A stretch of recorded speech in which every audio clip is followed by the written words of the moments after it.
Hey Abby, it's so nice you've come to chat to us today. I wanted to open by asking, is there anything you'd like to share about working with Chung Fu? I think working with Chung Fu has probably saved my life. That I was a very bitter, twisted, angry woman when I first came here, and especially in the last 6 months, a lot has shifted. And I'm just so grateful for the opportunity to have been able to do that for so many years. It's been just wonderful. I started coming here, I think, in 2003 after a really lousy divorce. And I came in and Sally knew my first name and my mobile number, and that was all. And Chung Fu greets me, dear one, how interesting that you have come to see us at this time. And then tells me things about my life that I knew that I had never discussed with anybody else. And that was where it started. Wow. And it's been great. Yeah, I remember having my first session and thinking, how does he know that about me? Yes, yes. And the patience, because I've been quite resistant to a lot of, he'll suggest something and I'm going, no. Yeah. And gradually over all this time, I know there are people I have friends who've done it quicker, jumped in with both feet and just immersed themselves in Chung Fu, and I tiptoe along my path. And you've done quite a few of the Chung Fu practices, haven't you? I have. I started out buying the original practice CD and breathing into the chakras and doing that on a fairly regular, not daily basis, but a fairly regular basis. So when this development course came up, I thought, fantastic, sign me up. And you're talking about Chung Fu's new course, the 21 step. I am, which I found really good. Because you've done the original Chung Fu practices, how would you say it differs from that? It's quite different, or? No, it's very similar and different in that it's in far more depth. And one of the things I liked about it was that because it's very similar, it was familiar and it wasn't something that I needed to learn again.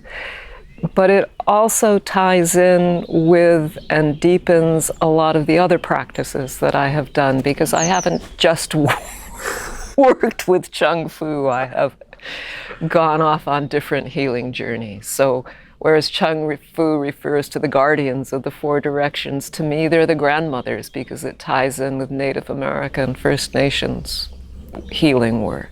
I think you're like the first to have gone right the way through. How was it in the beginning stages?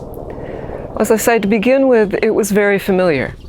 And what I took mostly from the first few sessions was the idea of being contained in a double-ended pyramid. That, and I actually now I see that every time I sit down to meditate. I see this pyramid. And the fact that several of them involve movement and sound, that was a new thing, because I'm very restless. And the idea that I can get up and move around, it's almost like the Osho meditations where you jump around. That's too much for me. I can't quite do that. Those were good developments, good things that deepened what I was doing. The first thing I ran into that I thought, oh, wait a minute, was that you need the specific crystals for each chakra. I hadn't expected that. I guess I jumped in without reading the introduction, which is quite usual for me.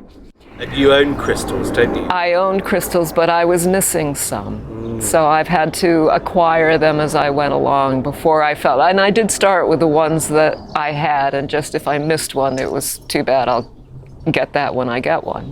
Yeah, because I think Chung Fu comes in and starts talking about tourmaline suddenly, doesn't he? Yes. Did you have tourmaline in your set?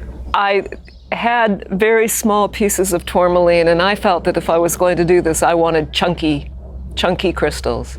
So I acquired some chunky ones, and there's also the throat, which was he starts out talking about turquoise or lapis lazuli, and I lose turquoise. It will not stay with me. So I found myself a lovely piece of lapis, which I now have, and they're beautiful. Nice. And I got into it and found that I was taking the rose quartz and the citrine to bed with me. I was sleeping with them. And that was really wonderful. If I was having a off day or an uneven time, to sleep with the rose quartz was just beautiful. So. Chung Fu talks about putting the crystals on your body. Yes. Every day if possible. Yeah. Is that something you've been trying? It was something that when I was working my way through the 21 steps, I was trying. I work as a temp. I temp as a secretary, and if I'm going to do this properly, I have to get up at 5 a.m., which I'm not good at. So I would have a period of time where instead of putting all the crystals on my body and toning into the crystals as I was doing, I would just sit and breathe and check my breath going into each chakra and maybe be holding a crystal for a while and just check in and see what was going on. And if I had to come back and deal with something later, I did that. So having gone all the way through,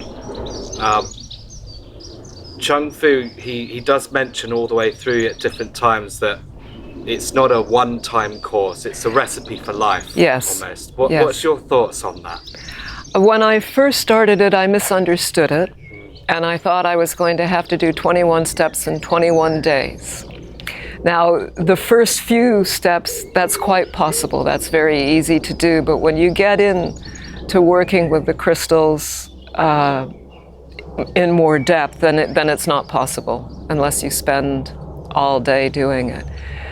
And now that I have come to the end of it, I do go back and use it. And it forms part of my meditation.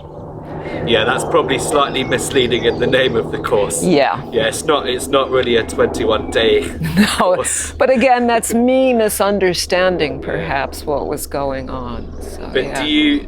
does it resonate with you that it's a kind of a recipe for life? Yes. It's something that you can use, throughout one's life. Yes, and because it ties in with the other healing, before I did this course, I would sit down with my crystals and sage and water and call in the grandmothers of the four directions and the sky nation and the earth dwellers and do these things. So I am fortunate that I was doing that anyways, and this is just another way of deepening it and carrying it on. And it has had a profoundly healing effect on me, so I'm very grateful for the opportunity. Yeah, I guess lastly, I would just love to ask, before and after. I mean, how are you feeling now you've gone all the way through it? Would you say how has it served you? One of the things that brought me to Chung Fu in the first place was I have always suffered from anxiety. And for the first 40 years of my life, I didn't know I was anxious because I'd never been not anxious. And with working with Chung Fu, I suddenly began to lose the anxiety, and when it came back, it would slam into me. And over the years, that's lessened. But at the end of this 21-day and continuing to do it, 2 months ago, I came to sort of a resolution that there were certain things that I've always thought I wanted to be a healer, and I started to try and set up a healing practice, and then it dawned on me that really I don't want a business. So I dropped that. And then we had a new moon and an eclipse, and one morning when I sat down to do my breathing into the chakras because I was in a hurry, it came to me, the guardians are back. Right on cue. It came into my mind that evening I'd like to do a fire ceremony. Okay, well, why am I going to do a fire ceremony? And this phrase came into my head, and I thought, okay, that was so immediate. That's why I'm going to do this fire ceremony this evening. And I did that, and it was the time of the new moon and the eclipse. And that was the beginning of this enormous shift. And it took me 2.5, 3 weeks to realize that what was gone, I had let go of all of my anxiety. And I had let go of, what if I get this wrong? What's someone going to say? Who's going to be angry with me? And all of that had just dissolved. And I was lucky enough to see Chung Fu last night, and I described this as reaching a point of being in slack water, in between the tides, and it's just been very peaceful to sit and rest. And then as that happened, something physical began to happen in my body, and he says, well, letting go of all of that and reaching this resolution has let what this is come up, so that I can now go away and I will go back to doing the practices every day until I have resolved this. So it does have a profound effect emotionally, spiritually, and also physically. So it's been a good thing, and I will keep doing it. Nice. I'm very grateful that you've come and talked with us today. I'm very grateful for the opportunity to do the course. And thank you so much. thank you, Jerome. Thank you so much. Thanks so much, Abby.